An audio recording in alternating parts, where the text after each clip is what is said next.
Bird, je mets la table. Ce soir, on fait un apéro visio avec les Montignac. Et vous avez sorti vos beaux verres baccarat, je vois. Ah bah, je sais pas parce qu'on est confiné qu'on va boire à la boutanche, hein. Vous avez bien raison, c'est important de s'entourer de jolies choses. Et le verre, ça date pas d'hier. Antiquité.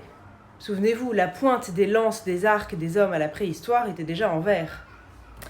Mais pour ce qui est des arts, il faut savoir que tout commence un peu à Murano, ou plutôt à Damas. Oui, à Damas.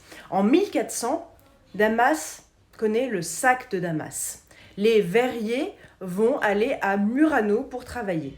Et en 1453, la prise de Constantinople, les verriers de Constantinople vont aller à Murano pour travailler. Ce qui fait qu'à Murano, on aura comme ça tout un groupe d'artisans verriers extrêmement talentueux qui vont travailler ensemble et mettre au point énormément de techniques nouvelles pour le verre, notamment le millefiori qu'on connaît comme décor dans les boules presse-papier. Mais ils ne connaissent pas encore le verre gravé. Le verre gravé qu'on a sur les verres baccarat par exemple. Ça, il faut attendre un petit peu plus longtemps.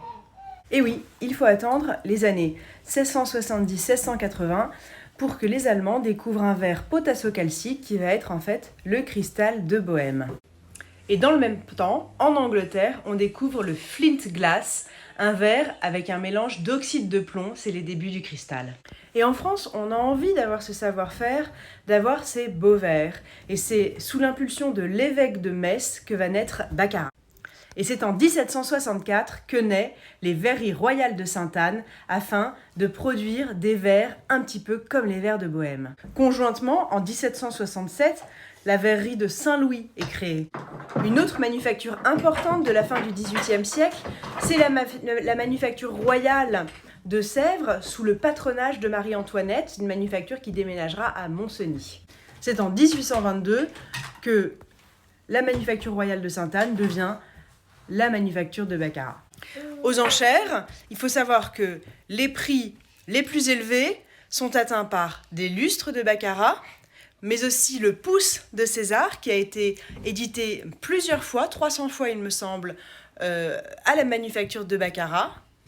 Les boules presse-papier, certaines boules presse-papier, pas les modernes, mais les plus anciennes, qui sont signées Baccarat, peuvent atteindre des prix assez conséquents, mais surtout les flacons de parfums anciens. Et je reste à votre disposition pour expertiser tous vos objets. À bientôt! Et au fait, pourquoi c'était à Murano et pas à Venise même?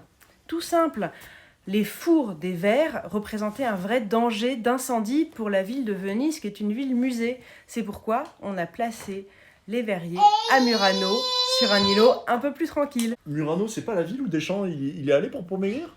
Non, c'est Merano. Ah.